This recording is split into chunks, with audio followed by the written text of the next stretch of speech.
All right, so we just recently had progress in 3 court cases regarding Second Amendment rights, and I wanted to bring this to your attention because some of these are very good outcomes for us in the 2A community, but I also want you to remember that during this process, companies and manufacturers lose a lot of money, and some of them will never actually be able to recuperate from this legislation because of the process and the amount of time that it took. So sometimes even when the ATF knows a rule or a ban is going to be considered unconstitutional or unlawful, the damage has already been done and these companies are already bankrupt or unable to move forward thereafter. So there are reasons for why this is happening, even if these entities are aware of the fact that they won't hold up in court. Now, I do want to mention Midway USA is the biggest supporter of the channel. Thanks to them, I can tell you information about this. And of course, they also support the Second Amendment quite strongly. So I do appreciate what they do for me, and I do appreciate Midway USA as a company.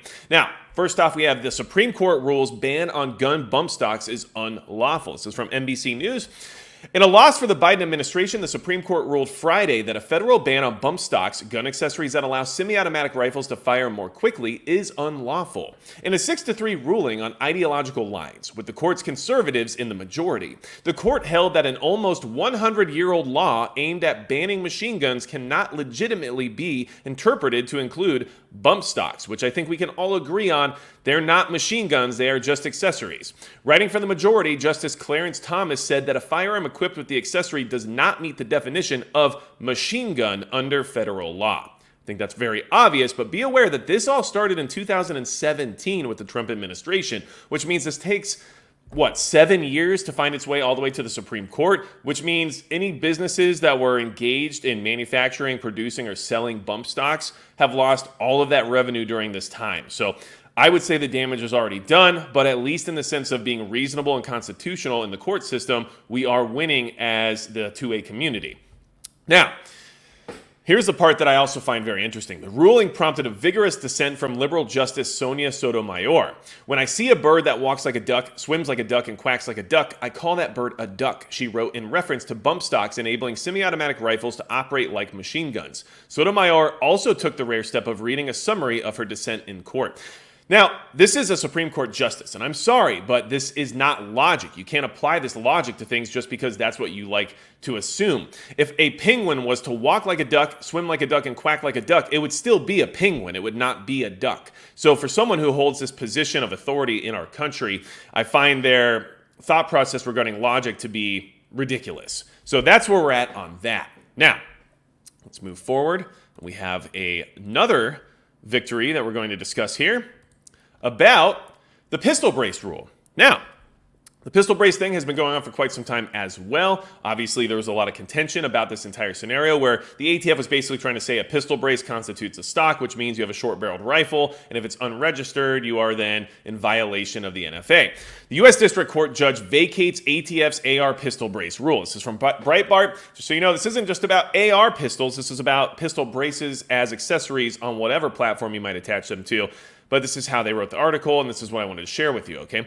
On June 13th, 2024, U.S. District Judge Reed O'Connor vacated the ATF's AR pistol brace rule, noting that it violated the Administrative Procedure Act. The ATF pistol brace rule targets stabilizer braces attached to AR pistols and other platforms, claiming the braces turn AR pistols into short-barreled rifles. And since SBRs are regulated under the NFA, National Firearms Act, the ATF issued its rule on AR pistol braces to stop what it saw as a way around SBR regulations. Now, like I said, this is not just for AR pistols. I'm not sure why they wrote the article this way. But the thing to keep in mind here is that this isn't saying that the rule was unconstitutional or unlawful or anything along those lines, similarly to what the bump stock case was saying. This was saying that they violated administrative procedures when implementing the rule, which meant that they couldn't legally implement the rule because they didn't take the appropriate steps in order to do so. So this can be appealed by the DOJ. This could also come back around at some point in time. There's a lot of things that could occur here.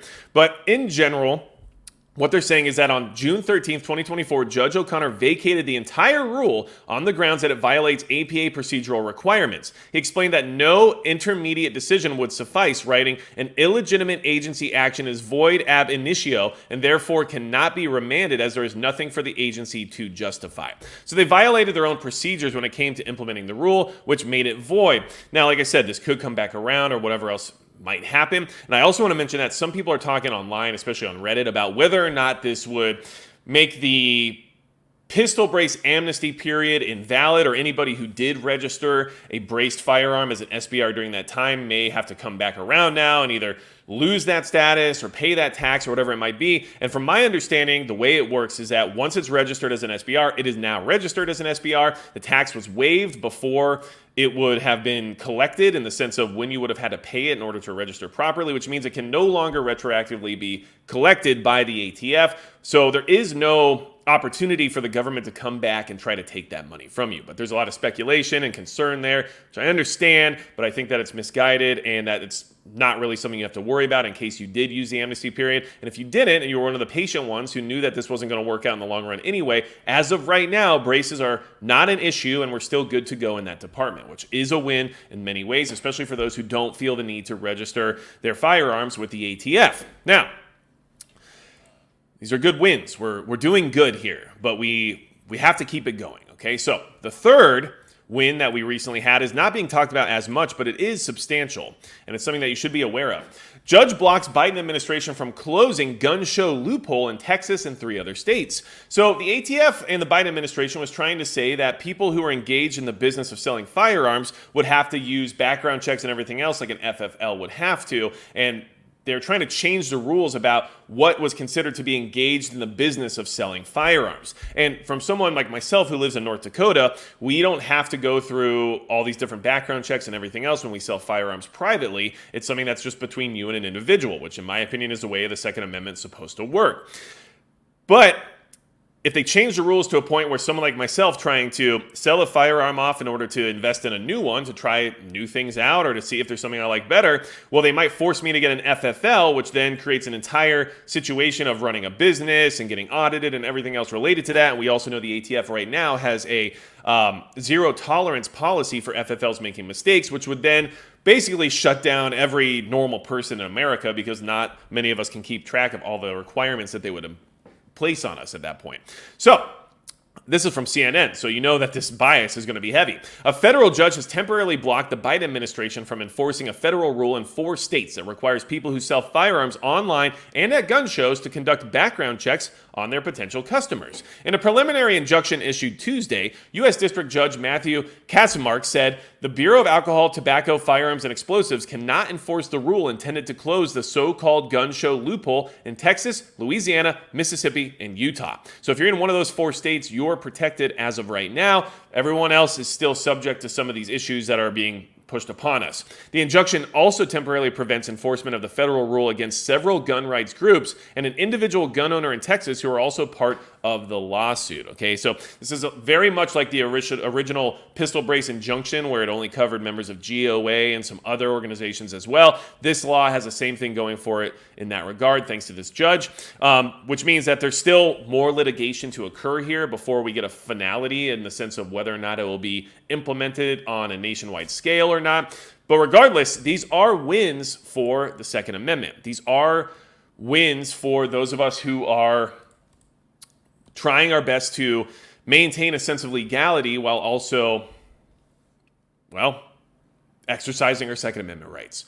So I wanted to bring this to your attention, let you know that these things are going forward in a way that makes sense to me as someone who believes in the constitutionality of the Bill of Rights, right? But at the same time, understand a lot of damage has been done. And sometimes just introducing these rules, these bans, or whatever else it is that they're trying to introduce will stop people from participating in sections of the Second Amendment. When it comes to people buying bump stocks, everybody basically stopped. It was banned, and so therefore manufacturers of those products didn't make any money, had to dissolve or disappear, change their business model or whatever it was. The damage was already done there. Same with the pistol brace situation. People just stopped buying pistols or things that would generally benefit from a brace, or they got rid of their braces. So companies who made braces took giant financial hits, like SB Tactical or whoever else might be working on different pistol brace accessories, right? So there's a huge amount of loss that's included with these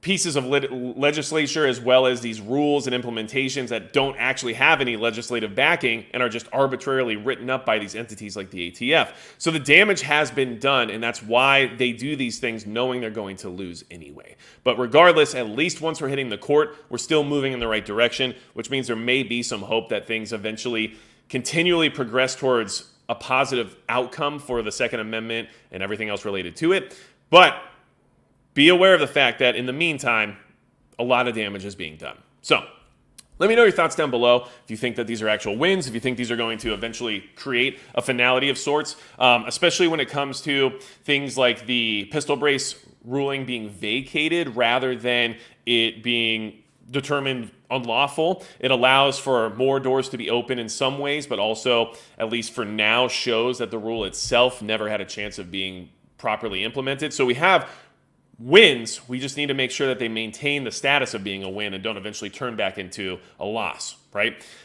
Anything else you need from me at all, go to magicprepper.com. And besides that, that's going to be it for Magic Prepper.